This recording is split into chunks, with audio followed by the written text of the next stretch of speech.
All right. Well, shalom to everyone. Uh, as is, as should be every day. I would like to start, and we will from now on, or attempt to, anyways, to speak a recognition for all of us to think about continually, and that recognition is this: uh, may the light in me see the light in you, and may the light in you see the light in me. And then namaste. And namaste is a act of humility. It says that I bow to you. As we grow and become sovereign people, spirits, if you will, and there's many things that are rushing and coming really fast, but as we grow into, if I could say it like this, who we really are, there will be more and more and more and more revelation that will come to us, to you. It's interesting because on one way, the more revelation that comes, there's a sense of responsibility, but maybe it's not exactly the sense of responsibility as we ex-Christian people would view responsibility, so to speak. The more that I study these ways of thinking, the more that I see all the things that Christianity hid, that the spirit, the essence of Yeshua really was, his belief systems and what he was talking about. There's so much esoteric wisdom and knowledge in everything that he says and does, and yet to us, we have a definition and explanation which absolutely was created, the narrative was created to hide from you the truth of who he and many of the people of that time were. So I just felt like I needed to share that. When you begin to think about that simple concept, that may the light in me recognize the light in you, and may the light in you recognize the light in me, then there can begin to be a shift inside of each other as to how we view humans. And some of these things are quite difficult to deal with. Some of them are absolutely not difficult at all to deal with. So shalom to you, peace to you. And we've been looking on Wednesday nights. I want to give my little lawyer quip and apologize for last night. We were set, we were ready to go, and all day yesterday, the internet here in our area of Missouri, I don't know if somebody clipped a fiber optic cable, but it was just like on and off, on and off, on and off, on and off, on and off. So there was no way for us, and I contacted those people that I know to contact, and for any of you who might have missed it, I hope that you get an alert that we've sent a new one up, and truly you will be blessed because we are blessed. And so we're looking at, on our Wednesday night's study, we're looking at right now the book written by Dolores called Jesus in the Essenes. And we're in the beginning of a past life regression, which is now being scientifically widely accepted as being truth, where before it used to be accepted as being the devil or some other nonsense. And so we have someone who they've gone back from the time this was written back into pre-AD time, and they're in the early days of or the ending days of the before Christ time, if you would. And So we're in chapter 6. The title is The Government of the Qumran Community. So today we will once again, as is every day, and I've had people tell me, wow, that was really amazing. I was blown away. And sometimes it may just be a couple of little simple things that prove to us, like we saw about that all that was done in the book of Matthew and such about commune when they take the wafer and such.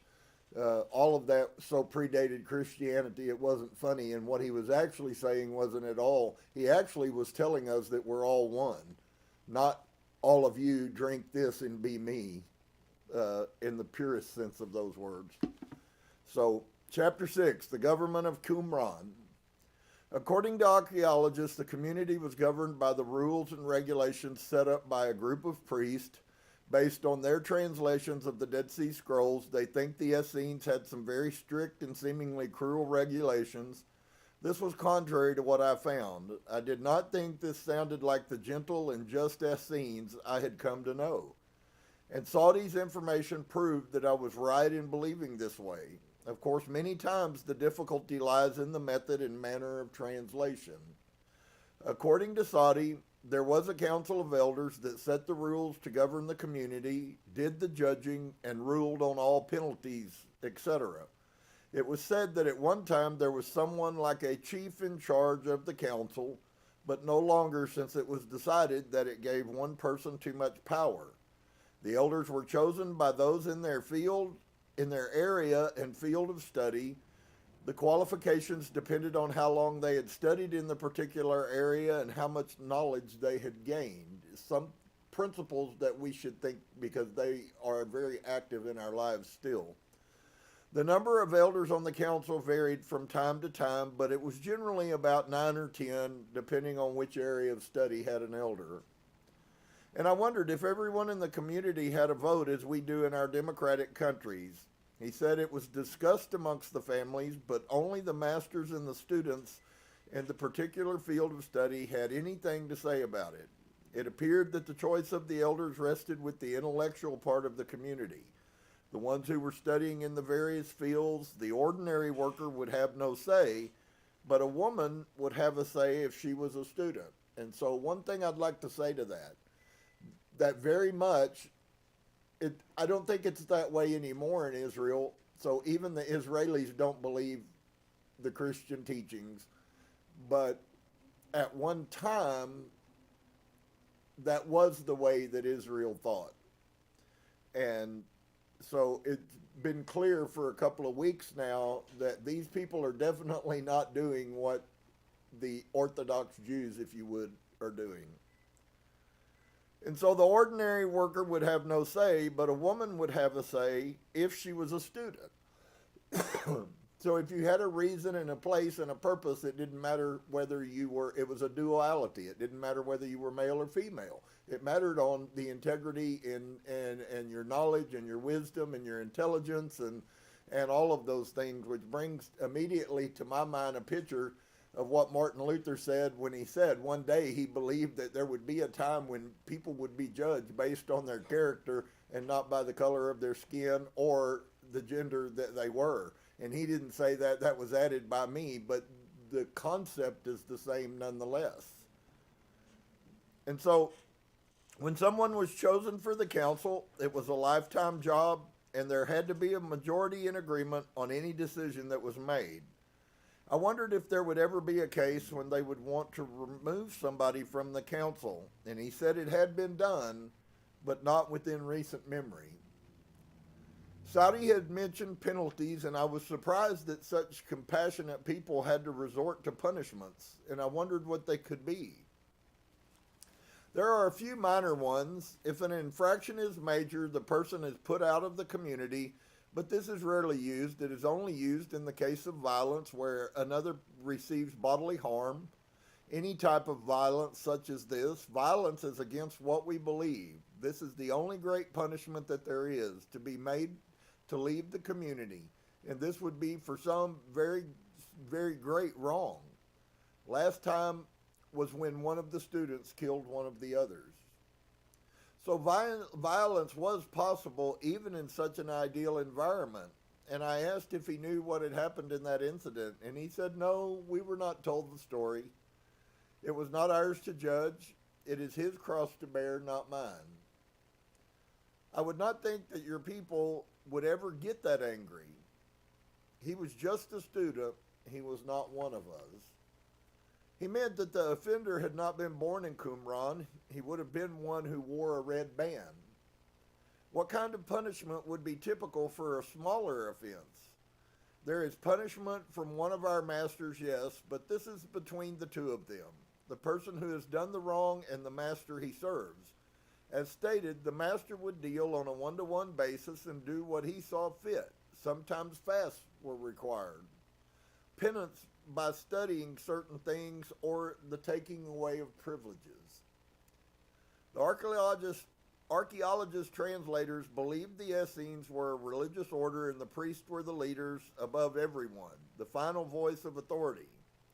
Saudi said the priest would only have authority over the students they were teaching. They would not be higher than the council. Do any people ever leave the community due to dissatisfaction? There are a few that leave for teaching purposes, but why would someone wish to leave? I would agree with you, but I wondered if you ever had any people who were dissatisfied. It would probably be possible. I have not heard that it is not, but why would they? If they were unhappy and thought they would be happier elsewhere, is it allowed if they wish to leave? I suppose, indignantly, we are not slaves. We wear no chains. Then they stay because they want to. Is anyone ever turned away who wants to be a student here? Yes. The purposes would be looking into by the masters, and they would know for what the purpose this person wished to do this, and would know, and if they had any malice in their intent, they would be turned away. Has it ever happened that anyone gave them a problem, created any disturbance because they were not allowed in? Not upon recent knowledge. This is not to say that it has not happened. Do you know what would be done if this would happen? I do not know. I am not a master, and it is not my decision. I was still trying to find out about their defenses. Do you have any ways of protecting your community? I mean, like weapons or anything like that? Yes. He became cautious and hesitated. Different methods. He said that they do not use weapons in the conventional sense, but he would not volunteer more information. Then Harry took a chance and asked, do you use the sound? Do you use the sound? He hesitated a long time, then answered softly and cautiously, yes. I could tell we were on dangerous ground. He may have felt he betrayed a confidence by revealing as little as he did. He seemed uneasy, and I knew we should not pursue the question any further, even though I would have liked to have found out more. I tried to reassure him by telling him how wonderful I thought that it was that they had no need, that they had no need for weapons, and that in most communities that was the only way they could protect themselves. He thought I was too curious, and I told him we wanted so badly to learn, but it was difficult to find teachers.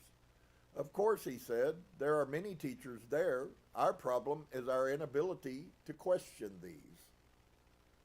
Does your community have any kind of rules that are different from the normal Jewish community?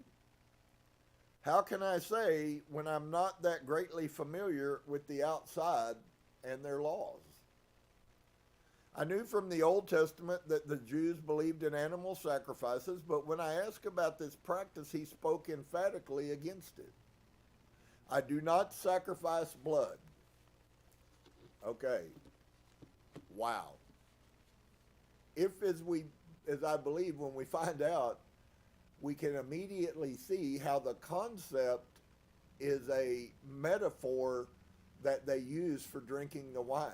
Yeshua was not talking in any way other than metaphorically, and when you understand now that he sees the world as all of us being part of the all, then it would be could say that you are to drink of my blood and you will become like one of us. It's just a metaphoric statement. It's no different than the statement that I started with. May the light in me see the light in you. The reason that that is quite important and ancient, I might say, that concept is because the truth that we are coming to now is that we all are one. We all are in the all. We are not all, but we are all a drop in the river, in the lake of all. And so I do not sacrifice blood. Why would it be pleasing to Yahweh to kill something that he had created? This does not sound very logical. And I thought you believed many of the same Jewish teachings, the Torah and the laws. They are part of belief, but they are not the whole. But the Jews follow the practice of sacrifice, don't they? Yes, from my understanding of this, these practices were borrowed from other religions, as you would call them.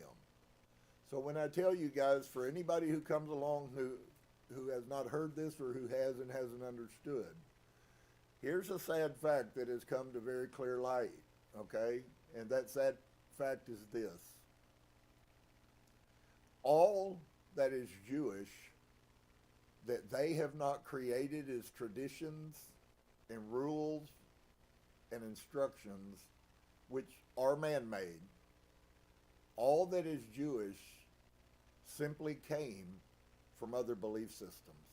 Every belief system that I have checked on that has to do with the Jews came from someone prior to them. And it's really crazy because a large quantity of those belief systems are the very Canaanites that you read in the Bible that they killed. There was a lie that was propagated around Jeremiah's time, and that's why he was so angry when he read the Torah of Moses, because it didn't say anything that he had been taught by the priest, being the son of the high priest. Jeremiah, if anybody had an inside line, so when he was kind of like us. When he came to Revelation, it set him at odds with his dad. It set him at odds with the king. It set him at odds with 99% of the people in Israel. But Jeremiah cared more about the truth than he cared about the religion. And so he says they are part of belief, but they are not the whole. But the Jews follow this practice of sacrifice, don't they? Yes. My understanding of this, these practices were borrowed from other religions, as you would call them. They were not something that were in the original teachings. Here you have firsthand look at this concept. But we do not sacrifice. We would place and burn incense on the altar, which has been being done all over the world since the beginning of time. The American Indians, as we do, burn sage and Palo Santo sacred wood to clear their aura, to clear their spirit, to clear negativities, to clear any negative force that might be coming. We call it now psychic attack of other people's minds attacking us mentally. We would place and burn incense on the altar and such things as this in a form of sacrifice, but this would be the only thing. Wow. He was so emphatically against this that I decided to change the subject and ask about any festivals or holidays that his people observed. He did not understand the word holiday. This was unfamiliar, he said. A holiday is a special day that is different. You speak of holy days. Of course, there is the Passover, also the Days of Atonement, and Rosh Shofar. It is the festival of the new year and the new seasons. They call it now Rosh Hashanah. Because I am not Jewish, I naturally have never heard of any of these except the Passover, which is mentioned in the Bible. I asked about the Days of Atonement. It is the time each year that we lay aside the things that we have done and we ask forgiveness for them. And we give reparation to those whom we have harmed in any ways. That sounds like a good idea, kind of washes the slate clean, and then you start all over again. Are there any other holidays? Just a festival for the harvest and different things like this, yes, also. There are many holidays and many things that are celebrated. We are not a morose people. We do have joy in our life. So this would be in contradiction to what the translators think. They have assumed that the Essenes were a solemn people. And I've read some of the Essenes writings, and I can understand if you have a religious Christian perspective, then you would see that. Do the people have anything to say about it, or must they marry the one the elders pick? They can refuse to marry, but then they would never have a mate. They are also allowed. I did. I'm sorrowful. Thank you. We're not a morose people. Okay. It may have jumped a couple of pages. Yes.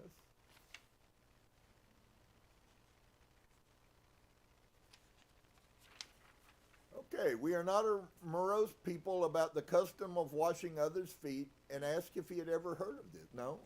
We're not a morose people. We have a joy of life. This would be in contradiction to what Okay. They've assumed that the Essenes were a solemn people, and I knew from the Bible, thank you, about the custom of washing other people's feet. I apologize for that. And asked if he had ever heard of this. Yes, the time when this is mostly done is if a person comes over and he goes for a meal. The host will wash his feet, but this is a symbol of humility. It is also done on the Day of Atonement to show Yahweh that one is humbling oneself in his eyes. The Jewish New Year is now called Rosh Hashanah. The name Saudi gave was different, Rosh Shofar. Was this a mistake?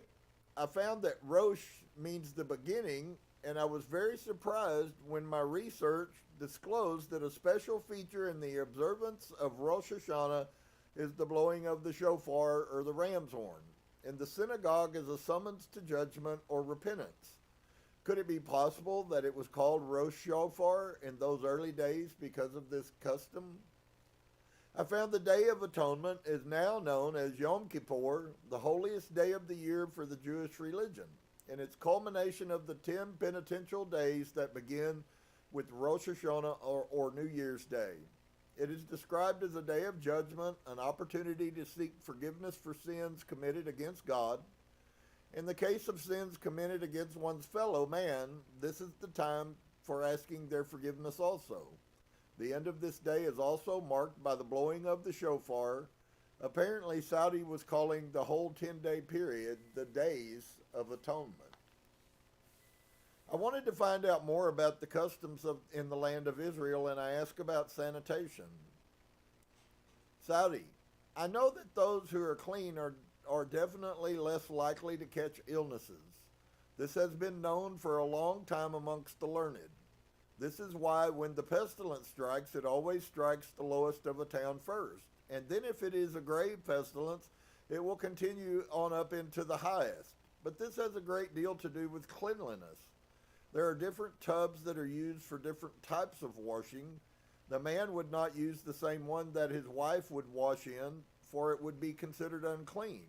The same with clothes. There are different things that are used for the washings. He has already told me about the bath system at Qumran, but wondered how the average person in Israel kept clean. Water, if it is plenty, you would bathe. Such as those who are near the sea, they would not have to worry about the water, but those who are in the desert, many times they use sand. If you're out in the middle of the desert, you would not use your last drop of water to bathe yourself with. Is oil ever used on the skin? No, oil is not used because in the desert where it is dry, hot and dusty, if you have used oil on your skin, all of the dust sticks to you. When I asked for some information about the laws of cleanliness, I did not realize it was such a complicated question. Saudi, Sai, I shall explain further. I mean, do you speak of the cleanliness of animals or the cleanliness of the body or of the soul? There should be the bathing and the keeping the body purified from all ills that might wish to enter in upon it. Fasting helps in keeping the body balanced. Isn't fasting dangerous to your health? If it is not done to extremes or for the wrong reasons, it can be very helpful. What about the cleansing of the soul? There are many laws involving that. Many of them are laws of karma. I am not the teacher of religion. You are confusing the law with worship that others have of supremeness. This is not the law's intent. There is much cloudiness in this area that should not be there. He would not discuss karma at this time, but on other occasions he did. This will be found in another chapter, and I return to asking questions about their customs in Qumran. Are the people in your community allowed to marry and have families? Yes, but for the most part, the husband and the wife are chosen each other by the elders. It is said that a chart is cast when a person is born, and they are matched in the... I do not know it. It sounded like the drawing up of a horoscope, and I thought the Essenes were more democratic than to select the mates for the members. I have since found that this custom is very old in Asia and is still followed in some places. They rely very heavily on horoscopes even today. Many of these things, friends, that you're finding, what's really amazing is my research has led me into how much Christianity is hidden from us, how much Christianity has demonized ancient wisdom and knowledge that lived before us, how not only Judaism but Christianity has demonized, created the whole Satan. There is no Satan, there is no devil. There was Set, who was the alter ego to goodness, to Ra, to sun, to light. But even the ancients believed that that was necessary. And for you, you probably may still have a concept that goes like this. Well, something bad happened to it and it's God punishing him. That is a belief system and a thought system that is very, very, very corrupt and is not beneficial to anyone. The ancients believed, as we should begin to learn to believe, that when bad things come, and it's really funny for me, so I will now speak from my perspective. Last night, I asked Source, I said, well, Source, is this because I've done something wrong that the internet goes out? And then only today to have Source send multiple different confirmations to me about this very subject in which I spoke to him yesterday. And the purpose, struggle is ordained and is intended. And the purpose of the struggle is not, for the most part, having anything to do with punishing us. When things come in our life that are bad, the purpose of those things coming into our life that are bad is for us to learn how to overcome them. They are situations that have been set up so that we, if we will open our minds and if we will learn and if we will recognize, we will begin to learn how to think outside of the corruptness that we've been programmed with, and we will begin to see that it's not Source necessarily mad at us, it's that we are being given an opportunity to learn to grow. Everything that we have been lied and deceived about is tied to knowledge. You see that in beginning without getting, because I have some things that would really flip a lot of people up, and we are going to see them as time goes on. But the lie of Christianity and Judaism about the beginning, and the Jews, I don't really believe in the deep esoteric part, believe the other narrative.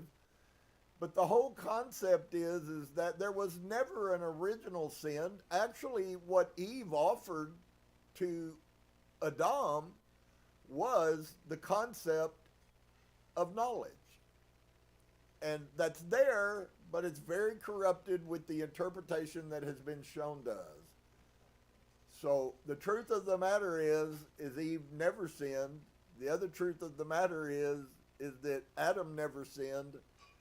That was simply the way the narrative was written to us. Many of those facets predate that by 2,000-3,000 years. So there is a lot that has really, really been wrangled that affects the way we live our everyday life. If you can come to a place where you do not believe and you understand really more, but you have to have belief with it, but that you understand that you in and of yourself have been programmed into one of the greatest lies that exist. It does more destruction to any human than anything else can, and that is because Adam and Eve fell, you came into the world. Paul writes this, that sin came into the world by one man, and because of that one man's actions, all men are sinners, is a bold-faced lie. And that's a very difficult truth for us once you've been programmed that for 50 or 60 years. It's really hard to quit looking at yourself, but it is the greatest source of self-esteem issues because you fail, and because you failed, now you're not accepted, and now you're horrible, and now you're bad, and now you deserve death and pain and suffering and destruction. And I think you can see that all of those things are exactly what we were taught. Instead of recognizing in our hearts that we made an error and then going about the proper steps, which are to fix that error, which is a totally different concept as to how it psychologically affects a human. Do you have any clue how many Christians walk around, and I've said it and it makes people uncomfortable because many of those people are the people I'm talking about? But do you understand how many people live the mass majority of their life hating themselves because they're failures according to the Bible? The mass majority of people do, friend. I came up here and I tried to teach the truth. Why? Because I failed. I wanted to share and show my brothers and sisters that I love. Hey guys, I know that these things, these rules and these things are hard, and I know they're difficult, and I know everybody's saying you don't have to do them, and I know they're done away with, but we can. So whether you recognize it or not everybody, but my spirit was trying to tell people that we are greater even though I did not possess. So once again, that is a channeling, that is a spiritual message that came through my whole life. No matter how bad or how dogmatic I got, I still was trying to goad people to be greater than they are, because I have an innate knowing inside of me that we are greater than we have any clue of. And so, wow, it has really been amazing for Source to show these things in the quantity of peace. And of course, we have people that, I hate to say it, but that came out of Christianity and they're already ending up in spiritual circles that are guiding them in paths and things that are not important. It's dragging their focus away. What is our focus is supposed to be us walking in peace and in power with Source. And that's the only purpose. To come to the earth and to learn our lessons as we grow and come back time after time. Our souls are supposed to gain wisdom and gain knowledge. Inevitably, we will attain something, and we will not come back to the earth for that purpose again. Maybe for another purpose. Maybe there's something else when we take care of that we need to come back to this place. But if we begin to understand that we are truly just spirits having a human experience, it's a old news. We've done it many of times. We've learned many things and missed a lot of things that we should have learned, and we had to come back, and we'll get those things eventually, and we will be free, and we will move on, and we're never going to die. We're never going to cease. This body's going to die, and I may take on 25 more bodies, but I'm not ever going to die. Is that a bit far for some of you to grab? Is that hard for your carnal mind to embrace, that may very well be the truth? I don't think it's very well be the truth, although I say it like that in humility. The truth is that is a truth. The only thing that determines whether it's your truth is you. So we have to begin to understand that most of what we were taught is absolutely not at all true. It was all done to keep us in bondage and fear. The powers that be prey off of us. They get away with doing more heinous sin than we do, and yet we go to them and beg them to forgive us while they go and do horrible things in their office with children. I know that for many of you is too heavy. But friend, let's be real. It is the truth. Now, is some of that being destroyed and broken up even in the Christian religious? Yeah, I believe it is. I believe that there are priests and stuff who know people that have done that, and it is not setting okay with them in their spirit anymore. Why? Because they're humans, and humans, no matter where they are starting to waken to the higher essence that we are, the revelation outside of dogmatic religion, that we are nothing, and the truth that we are absolutely something.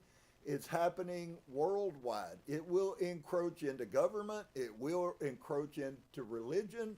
And as it does so, those negative concepts will begin to crumble. And Christianity is crumbling. This message is the destruction of Christianity. I don't need you, for me and Source, to have a relationship, for me to hear Source speak to me, for Source to guide me, no matter what any other human says. And so, wow, that is really profound times. So, do the people have anything to say about it, or must they marry? They can refuse to marry, but then they would never have a mate. They are also allowed the choice to stay single. Women have much more freedom in Qumran than elsewhere in Israel. They could decide to remain single if they wished and could become teachers in the community. This surprised me because of the Mosaic laws in the Old Testament and the Jewish customs which severely curtailed a woman's activity. Of course they can be a teacher, and why not? So here's a guy that has no concept. He has no reason or understanding why we would view another light source human. And I think that one of the things that we're going to see is that it has nothing to do with, unfortunately for all of us who have been so brainwashed, it really has nothing to do with gender. Is it true that the veil is being thinned between the spirit realm and here? Yes, I believe it is. Is it true, as I've asserted to you in the past, that I personally believe what we're seeing is either people who have been other sexes in their most closest, the closest life to themselves that they're living, and those people are actually bleeding over into this life, the person that they was before. So if your last life you were a man, in this life you are a woman, I can almost guarantee you're very domineering. You want to run, you want to micromanage everybody, you want to micromanage everything, but you want total and complete, nobody say anything to me about anything. It is a very dominance-based femininity, and it exists all over our society. Just as we see very dominant men and we see very feminine men.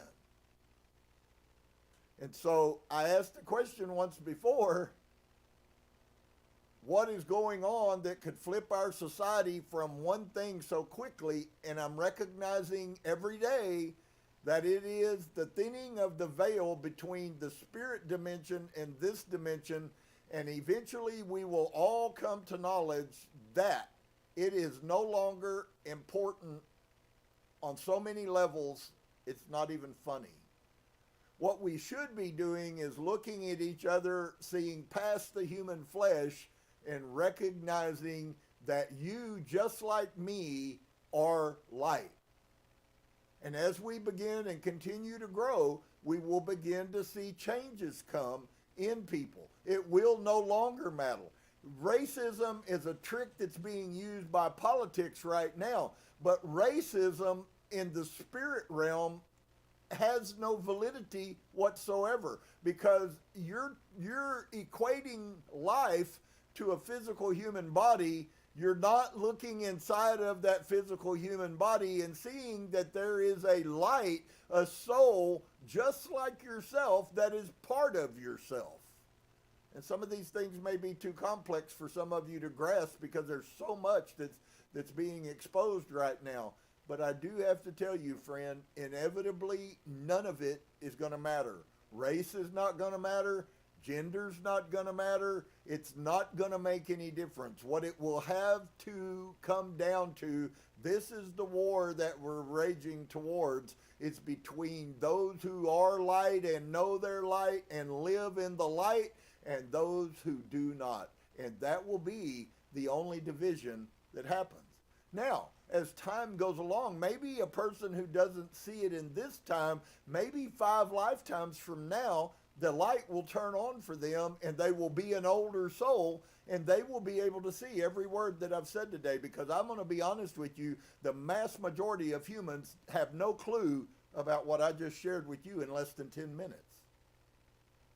You watch, it will come to pass. That is the path, that is the trajectory of humanity. So, he says, of course they can be a teacher, and why not? Well, women aren't allowed to do anything in some communities except marry and have children. If this is the case, then many times a great mind may be lost. See, totally different perspective. He didn't care about the gender. He made a decision not to even take a wife. But what was important to him had to do with what her mind was. So what is he speaking here? He's speaking about a higher consciousness. Listen, if there's people in your life and you're getting tired of being around them because of their low intellect, don't be surprised. What you have to do is learn to love through that, but it also is a recognition to you that you are being enlightened. So it's not a negative against them. It's actually a positive that you are the one that is changing and moving. Now, you might not have viewed them that way 2 years ago because you were not in the place. So everything's changed, but nothing's changed.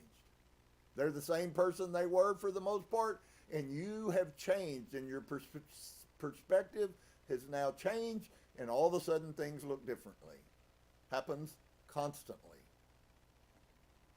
So his concept of, in this case, then many times a great mind may be lost. He doesn't care about the gender. He cares about the mind. This is very sad. For is not a child's first years formed with its mother? And therefore, if it is not a woman of intelligence, how can it be a child of intelligence? And stop and look at our world, friend, and ask, why did they know this 3,000 years ago, and this exudes and pervades our society? Why are our children graduating with about a 5th grade education? They're not going to tell you the truth, but it is true. It's not surprising to have people who graduate from high school who cannot read. That's not intelligence. And I suspect if you go look at their parents, you will find they were raised in a household of unintelligence. So this makes sense to me, but there are many people who don't think that way. Saudi, then it is a shame for them. God created 2 forms, both male and female, to complement each other, not to be above or below one another. Wow, what a revelation. I'm sitting here going, my mind gets mixed up, okay? It's not really mixed up at all. I'm beginning to be very clear about the concept. And the truth is, humanity has deemed this difference. It wasn't a thing from source. It wasn't something that was given from God. If I have a helper, if I'm happy with my helper, it's probably because his intelligence level is on the same level as mine. And it's the same way. When men and women begin to have relationship based on the other's intelligence, you will see that divorce stops.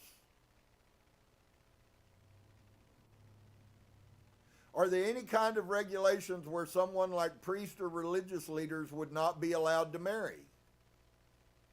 I was thinking about the priest and such who might have to remain celibate. He frowned as though he didn't understand. Why? This sounds very silly to me. Anyone may marry if they wish to. It is said that two are born of a time to be destined to spend the rest of their lives together. That's called soul connections. It's called, another name in the New Age is twin flame. It's two people who, when they come together, their flames ignite, and they are almost inexplicably tied together without having any knowledge or any intention. The two are drawn like magnets together. If the other is not born, then perhaps that would choose not to find another, but this would be perhaps the only reason. What about work in the community? Are there divisions? Is there some work that just women do and just men do? The women have children. Dolores says we laugh. That's right. But what about cooking? Usually for the cooking, there are the servants. This surprised me. I assumed everyone would be considered an equal in a society that was so socialistic and no one in the servant status. Dolores, wouldn't a servant be someone beneath you? Saudi, they are humbling themselves, yes. It is someone who is chosen for some reason to serve others for a certain period of time. Sometimes it is the student who is doing their penance. There are different reasons for doing this, yes. A person sees something in himself that perhaps he does not like. So I can see what's going on right here, and I hope that you will see it with us. What he is actually laying out in these sentences is he's actually laying out the exact same thing that I'm speaking about to you on a spirit level.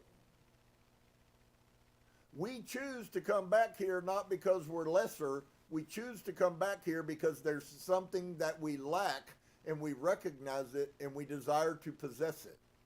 It is an act of humility, lowering ourselves to the vibration of the earth. All of us live in a much higher vibration outside of humanity. And so watch how he does this. Sometimes it's a student who is doing this penance. There are different reasons for doing this, yes. A person sees something in themselves that he perhaps does not like. What is that? How often have you heard me say that? That this is about us seeing our behavior instead of somebody having to give us a set of rules because we refuse to look at our behavior. And to cure it, he would serve another because he was too proud and he had great pride. He would make himself lowly that he would humble himself to help overcome the sin of pride. Would it ever be someone from the outside that is brought in just to be a slave? We do not have slaves. We only have free men. Sometimes there are people that we have freed. My father says that he has seen in the market and bought a man who was made free, and this man decided to stay with us. In these cases, freed slaves are allowed to do any job they wish to, and they are also allowed to learn if they had that desire. The students often took turns serving and cooking and performing various other humbling tasks as a penance. And I asked if the community used money, and he didn't understand what I meant. I did a poor job of trying to explain about people owning things. In a communistic society, such a concept would be alien. He could not understand the idea of buying anything. We have some things that are ours. I have my flute, but if everything is okay, is everyone's, even my personal things are shared. Is there ever any argument or dispute that arises when people need to share a thing? No, not that I know of. I do not say that it has never happened, but everyone has the same.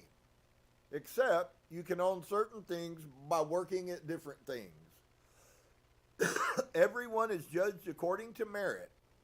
If he is doing the best that he can do in whatever he is doing, then he is judged on the same basis as somebody who is, if he is just good at tending gardens, but he's doing this to the best of his ability, he is considered equal to a man who is a brilliant scholar. But is also doing the best in his field. They are the same. They are equal because they are both doing their best at what they do.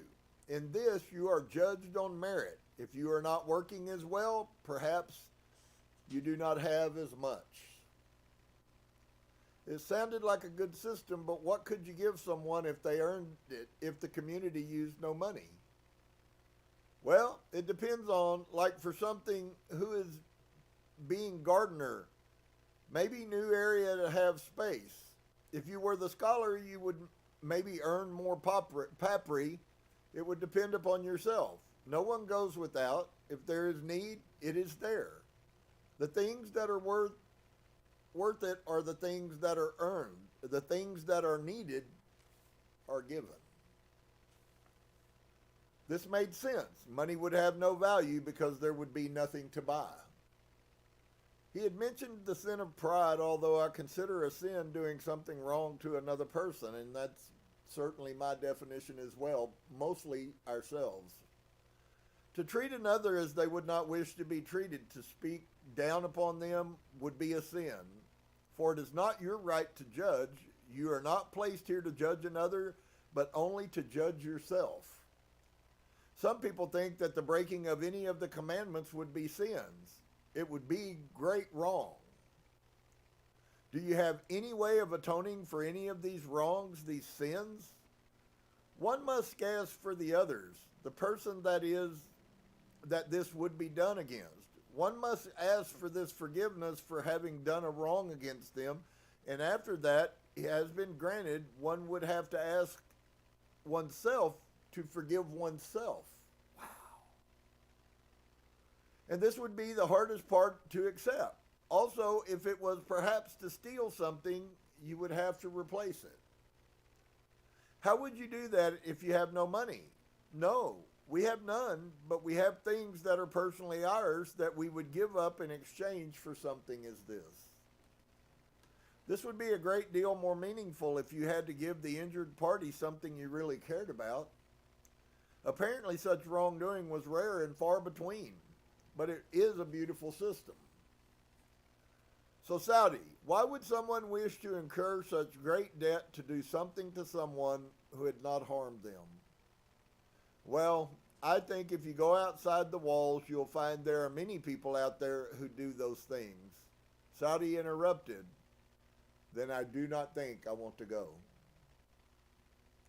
It seems rather a shame that someday the time would come when he would be disillusioned by the way others lived outside of the community. I wonder if Jesus felt the same way when his time came. Many people would like to have a community like yours, but it is impossible for everyone. It is just based upon love. If you love others, then there are no problems. So is it often true then that we have problems in our life because of our lack of love? But everyone doesn't understand that. But this creates more problems if they do not realize this now. They would go on and maybe forever forgetting where they came from. This would not be good. That's part of the problem. They have forgotten. It's good that your people have been taught to remember to carry these teachings, which are really no more than what Jesus was trying to show people. Would we be allowed to come and live there? I do not know. We take people from other places. I do not see why not, but you must go before the elders, and it is their decision. Saudi was many different ages when I found him and asked questions of him. The foregoing information was obtained when he was young. The following questions were asked when he was an older man, and I knew some of the laws in the Old Testament, but I wanted to hear his version. And I asked what happened to widows at Qumran, Saudi.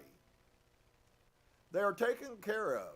If they were from outside of the community, if they wish to return to their families, they are given enough property or what have you for them to be accepted into their family's life. If they would wish, apparently they could not return to their home empty-handed. If they are of us or just wish to remain, they are also allowed to do this. And we make sure that they are taken care of. You said that when one married, it had to be done with the making up of a birth chart. Would a widow ever be allowed to remarry? It is possible, yes. If she was young enough and it was ordained, yes. But here again, only if the charts are matched. So stop for a second and think about how different that is from ours. They don't marry anybody that doesn't line up astrologically. Wow, that's pretty crazy, friends. I thought you said your people only married once. Would this be the only way someone would be allowed to marry another time if the maid had died? Yes. Doesn't the Hebrew law say that if one of his brothers dies, then the brother, Saudi interrupted, then he would take her as wife, and the children, if there were any from that union, would belong to the eldest son. This is the Hebrew law, yes. This is not of the Torah. Are you hearing it? I told you it's going to be earth-shattering. It is, in a great many cases, not at all useful due to the fact that just because a man and woman would wish to marry and would perhaps be very happy, she would not necessarily be one with his brother or the next surviving male, whichever the case may be, if she were to become a widow. So just because her brother died, they did not believe in the law that the woman had to marry the brother. Maybe the brother and her didn't like each other. Why would you force them then to marry each other? Do you see that there's a completely different mindset of peace? If it doesn't bring peace into your life, then let it go. Wow. So far behind them we are. So, just because a man and woman would wish to marry and would perhaps be very happy, she would not necessarily be one with his brother or the next surviving male, whichever the case may be, if she were to become a widow. That's true. They probably thought it would be a way that she would be taken care of.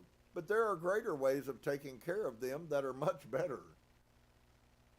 Is it ever allowed in your community for either a wife or a husband to set aside a mate?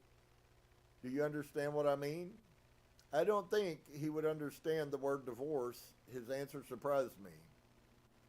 There are times when they would live separate lives, and I have heard of cases where, for some reasons that have been disclosed to the elders, they were made as if not having ever been married. The reasons are known only to the elders.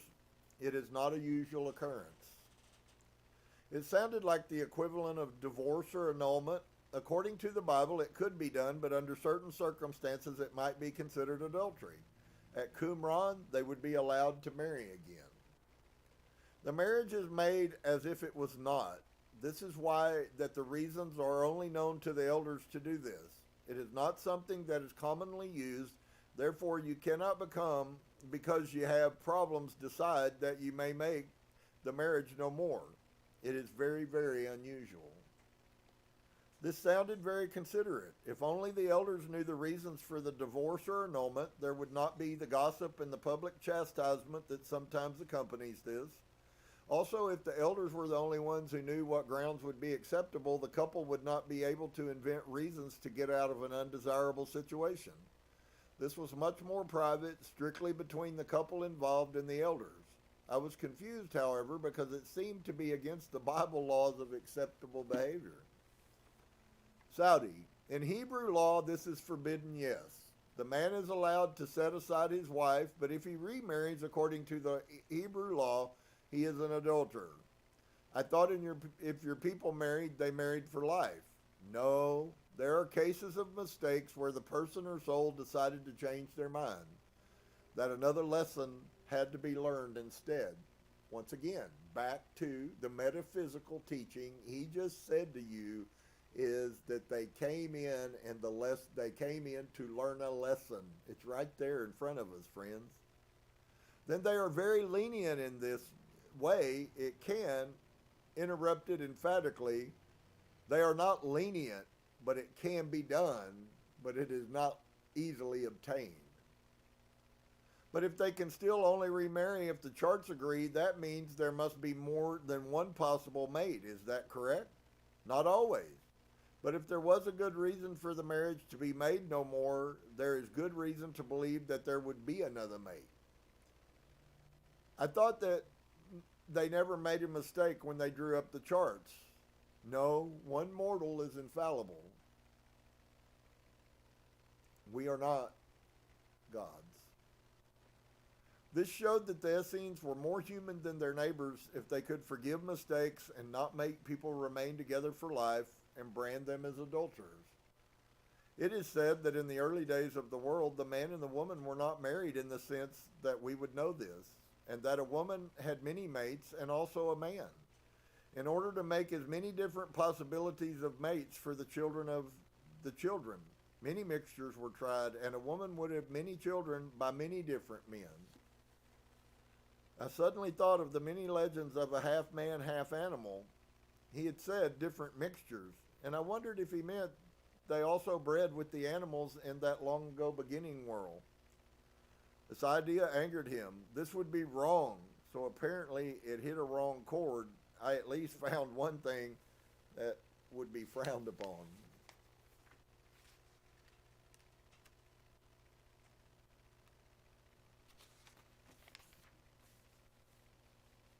But they would not frown upon the idea of having many mates to produce many children. No, it is only after the idea of shame and guilt were brought into the world that this was frowned upon. Doesn't it say in the commandments that thou shalt not commit adultery? Saudi. But this was again delivered much later, after Adam and Eve. The commandments were given to Moses. What would you consider adultery then? Adultery would be to lie with another one and not openly with approval. If it were something that had been discussed between the two and it was decided upon, then this would be acceptable. The whole idea of adultery was very strange.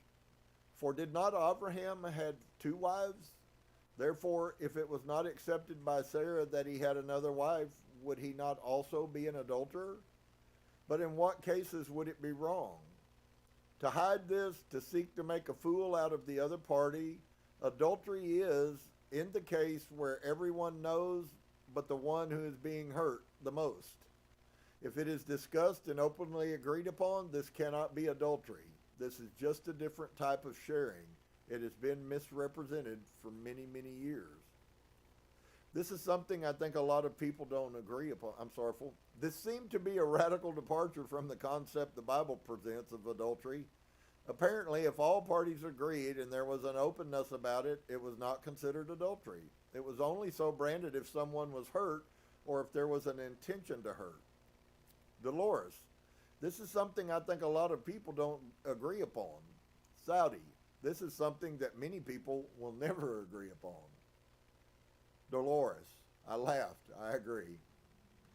I do not want anyone to think that I advocate adultery, and I do not necessarily think Saudi's viewpoint is right, but it is a different way of looking at something so complex. I can see how they could accept this even though it would be totally against the Hebrew laws and teachings. If Jesus was indeed taught by the Essenes, I think his exposure to these ideas would explain his defense of women who was about to be stoned. He would have understood that sex between consenting adults was not considered adultery by the people of the Qumran community, as many and a great many of their beliefs and teachings can be seen in the life of Yeshua. I was interested in their death customs, and I asked about the most infamous one of all, crucifixion. The Romans used this. This is where a felon is nailed to a cross. First their arms and their feet are tied, and then spikes that are so long, he made a measurement of about 6 to 8 inches with his fingers, are driven through here. He pointed to the area below the wrist, between the ulna and the radius, forearm bones, and through the feet. Why would they do such an awful thing? If you see someone who has done a crime and has been hung out there for days dying, and you know this torment, you would think more than once about performing the same crime yourself. It is not our right to judge them, but to take a life. She shuddered all over, as though the very thought of it was horrible to him. I decided to change the subject and ask about burial customs, and I asked how a body was disposed of in the community. A lot of times it is anointed with oil and the incense, and then it is buried in cloths. But there are those of us who prefer to destroy the body completely and burn it. Wow. I prefer the idea of turning to ash. Do you think that there is any harm in burning the body and doing it the way you prefer? No, why would there be harm? To my knowledge, this custom is very old. It just keeps coming, friends. I was curious about the burial customs because it says in the Bible that Jesus was buried in the sepulcher. And I asked about putting bodies in caves and whether he knew the word sepulcher. This is done by others. A sepulcher means a tomb. It is a larger area that has perhaps been hollowed out and prepared. It is something that was brought over from the Egyptians. They believed that we must have many things to do with you on the journey. But the body will deteriorate. If it is put into a sepulcher, a tomb, a cave, it wouldn't be covered by the dirt or anything. Some type of door is set, either a stone or something, therefore it is closed. But you don't put them in caves. I meant his people, but he interpreted my question in his own way. Saudi, it is very rare for any of us to entomb the bodies of others. The body has no use after it no longer houses a soul. We should get that revelation. Therefore, why not completely start from nothing and turn it back to the dust from whence it came? What is the purpose of the oils? The largeness of this reason is due to the smell. In Judea and Galilee and this area, many of the people, they will anoint the body with oils. If it was an illness that caused the person to die, it is said that it will keep the illness away from the others. Then, if they are to be entombed or whatever, if a fire is built, it is done the day that they die before sundown. What are the names of the stones of these oils or herbs that are used? There is myrrh and frankincense and many others that I cannot begin to name, but these are the most commonly used. This was a surprise. I had only heard of myrrh and frankincense associated with the gift of the 3 wise men, and I thought they were incense and did not know that they had anything to do with burials. I have always heard that frankincense was only used to burn because of the nice smell. It is rubbed onto the body. Other times it is then burned before the body is. The smell, the scent is very nice, and therefore it protects the nose of the people who are preparing the body. My research disclosed that frankincense and myrrh were used chiefly for the reasons he stated, to overcome the smell of the decaying body. Frankincense was also as a salve or an ointment to heal boils and sores, so it may have had some preservative effects on the skin after death. It was an excellent repellent used to drive away incense. When you bury the body in the ground, do you put it in anything? Sometimes, very rarely though, for wood is precious, and usually they are just wrapped in shrouds and laid in the tombs or in the grave that has been prepared. And I think I'm going to stop right there for today. We still have a couple of more pages to go to get through this chapter, but we'll pick up on that next week and start into the next one. Wow, when I said earth-shattering things, there's just these pieces that come out. I'm sitting here, and I know that many of you may not know it, but my mind's running like at about 10 million miles an hour right now. And so many of the things we were taught in Christianity have no basis in original ancient knowledge resolved. What an amazing concept. How many things have we been scared of that there was no need to be scared of? How many times have we acted in manners? And so I hope that you guys are beginning to see that as we grow. I love the principles that we're seeing coming out about he had concern constantly. It was always in the forefront of their mind. How does your actions, I've been saying this a lot, how do your actions affect other people? What is judgment going to be on the day when we go into the Akashic record, when we leave this body? Judgment is going to be us seeing how we harmed, how we made other people feel, and then we will judge ourselves. Wow. If we really knew that and that had been taught to us our whole lives, I can't say that it would for everyone, but I truly believe for a lot of people, it would be a catalyst in their mind to become more mindful about other people. We're not taught that. We're not taught that at any level. Society doesn't teach us that. School doesn't teach us that. Religion doesn't teach us that. Are there traces and strands of it? Well, of course there is. There's traces and strands of it in all.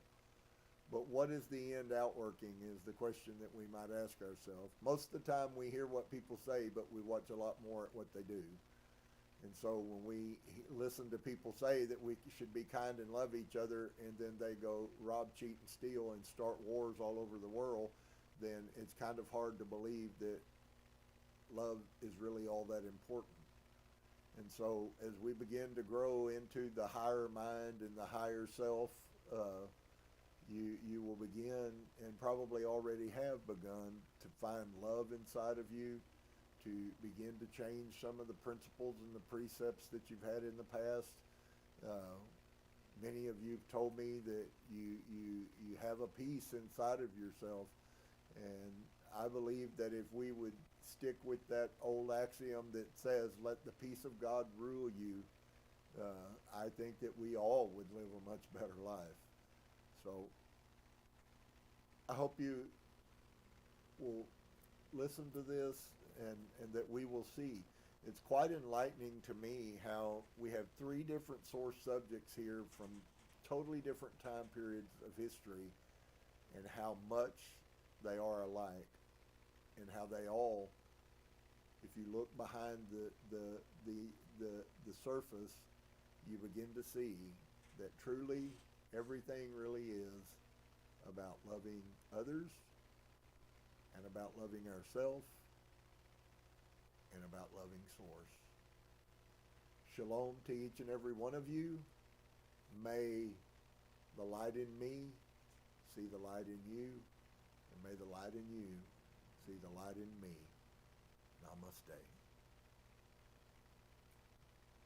Namaste.